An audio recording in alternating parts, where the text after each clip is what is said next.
If you buy those supersized bottles of olive oil, decant it into a squeeze bottle for easy, controlled pouring. Larger ketchup bottles are perfect for dispensing pancake batter mess-free. Fill a smaller plastic bottle with water and pop it in the freezer. It makes a perfect and reusable ice pack for lunch bags and coolers. Homemade vinaigrette is easy to make and so much better than the bottled stuff. Mix your own in a squeeze bottle and easily dress salads. Turn a squeeze bottle into a plant feeder. Simply fill with water, turn upside down, and insert into your planter. The water will slowly drip into the pot, keeping plants from drying out. I dug this alcohol bottle out of my recycling bin because I have the perfect project in mind for it. So the first thing I'm going to do is I'm going to remove the label from the bottle. So this one is a really thick label, so I tried soaking it, but that didn't really seem to do much. So I'm going to go ahead and I'm just going to scrape it off with a metal scraper here. And then once I have all the label off, I'm going to go ahead and I'm going to use some alcohol, and I'm just going to wet a lint-free cloth, and I'm just going to get rid of the sticky residue that's left over. With my bottle all clean, we're going to go ahead and add a picture to where the label used to be, but on the back side. So I'm going to go ahead here. This is just an old picture of my mother and father, and I'm going to go ahead and cut it down to fit in the exact same spot where the label was. Once I have my picture sized up correctly and it fits exactly where the label was, I'm going to go ahead and take some matte Mod Podge, and I'm going to just take a brush and I'm going to brush it onto the back side of the alcohol bottle, making sure that it's nice and thin, not thick, drippy coats. We don't want that because then the picture will bubble.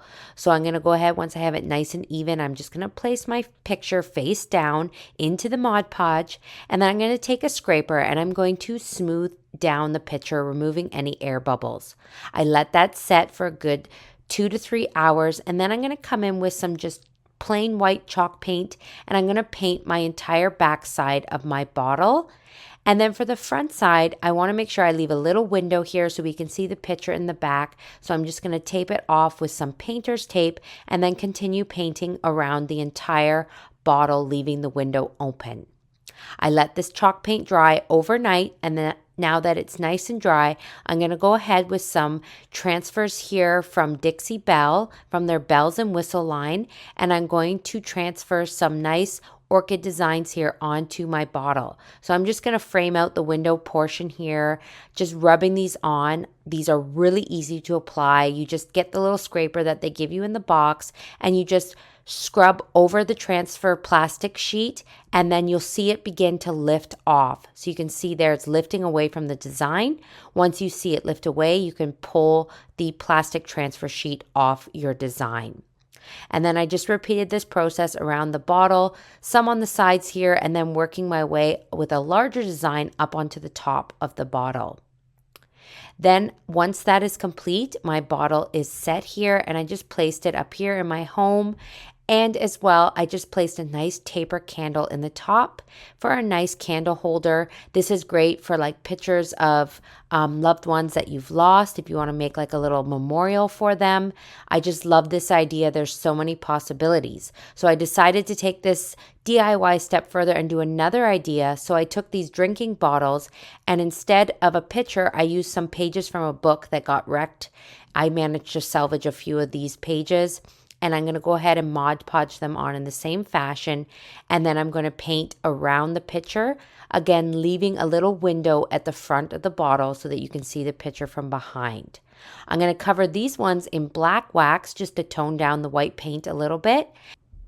And then instead of using a transfer design, I'm going to go ahead and I'm going to do some gold leafing just around the edges of the bottle where the window frame is, just to give it that nice, elegant, classy touch. And then once I've done that and let them set, these are my candle holders here. So this is just a little different design, same idea of project, just putting a different spin on it. So these ones as well, I put my taper candles in, and I am in love with this project. I really hope that this inspires you to get creative with this one, put your own spin on it, and do whatever kind of designs that you like. We all have loads of cookie tins left over after the holidays, and I want to show you a really cute idea today to get your life organized for the new year. So I'm going to start with this tin right here. And I'm gonna remove the lid because I don't need the lid for this project. So I'm gonna take the lids off my tins.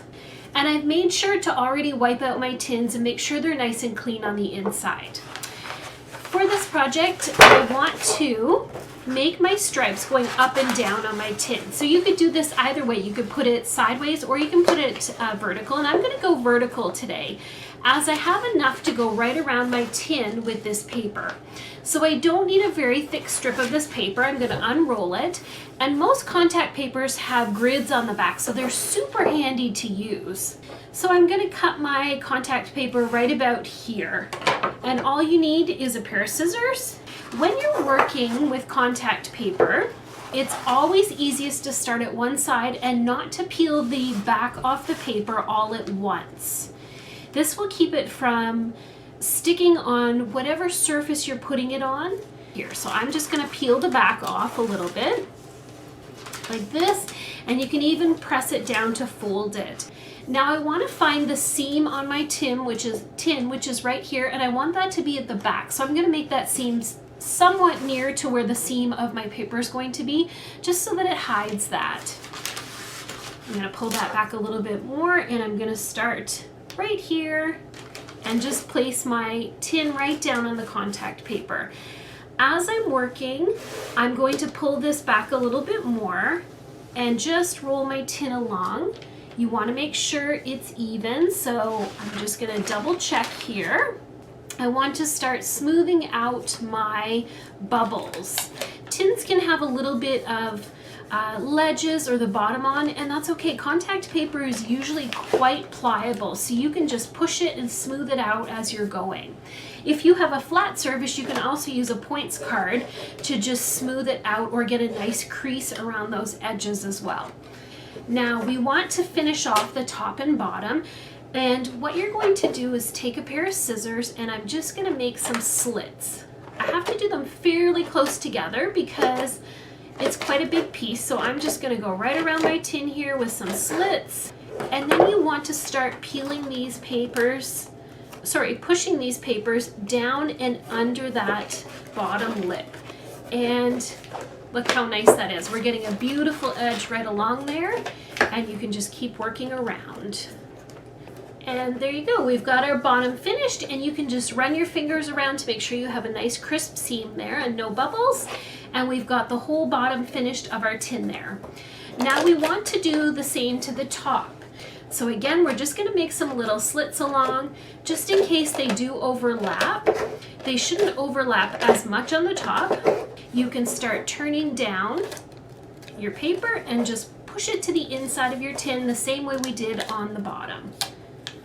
Now, since I'm choosing to leave the lids off my containers here, I want to finish that inside just a little bit nicer.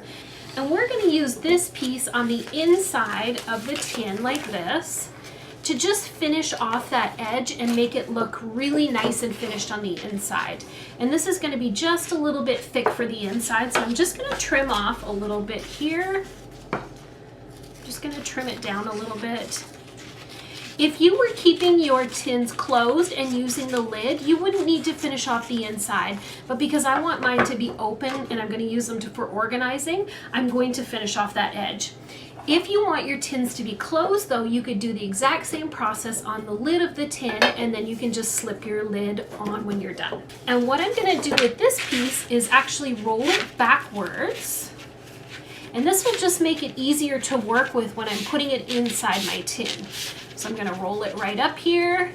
So I've got just a little bit going there. I'm going to fold it down to keep it. So I'm going to put this right inside where it matches up. I'm going to put it right under the lip on the inside. And I'm just going to start sticking that edge down. Now that I've got that in there, I can let it go. And I'm just going to pull this back as I go right around the inside of my tin. And I'm just pulling the backing off and using my other hand to stick it down. And there you go. It was literally as easy as that. It took us not long at all, and we've got this beautiful tin now, not Christmassy anymore. And this is a way that I can do all of my tins and show you. You could use this on things like soap dispensers, mirrors, all kinds of things. Contact paper is such a great way to update the things in your home. It is easy to apply and just as easy to take off if you change your mind or you change your decor style. I hope you'll grab some contact paper the next time you're at the store and think of all the ways that you can update your home with contact paper. I'm Lisa from Recreated Designs. Thank you so much for watching Home Talk. I'll see you next time.